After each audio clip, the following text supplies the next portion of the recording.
Hola, mi nombre es Krishna, soy fotógrafa y artista visual. Empecé a trabajar con fotografías desde muy pequeña, pero profesionalmente a los 15 años.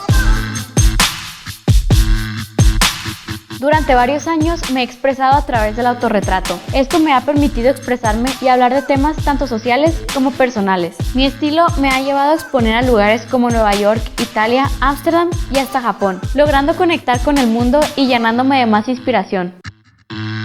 Me apasiona la mitología, el teatro, la pintura y el cine, lo cual intento reflejar en todos mis trabajos. Con mi fotografía reconstruyo varios ambientes para crear nuevas historias. Busco inspiración para mis imágenes en cualquier rincón o situación. El autorretrato te permite ser tu propio modelo, director creativo y así lograr grandes obras creativas. En este curso de doméstica aprenderás a contar historias a través de fotografías que logren lucir como una obra de arte. Como proyecto final, realizaremos un autorretrato conceptual, al cual le daremos vida en postproducción.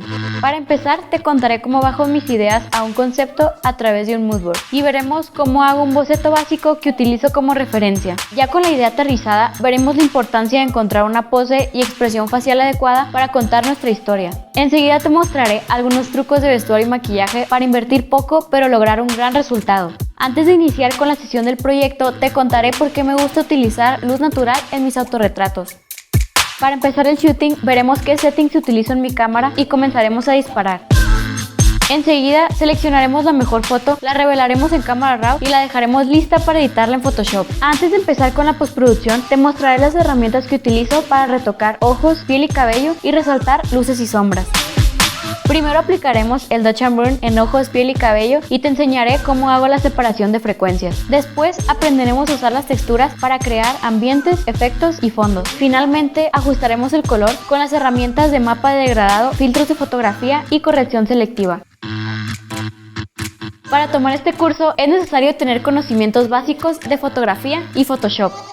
Los materiales que utilizaremos son una cámara reflex, un trípode y una computadora con Photoshop. Este curso va dirigido a todos aquellos que buscan darle un giro creativo y pictórico a sus fotografías. Te invito a crear obras de arte únicas sin grandes costos de producción.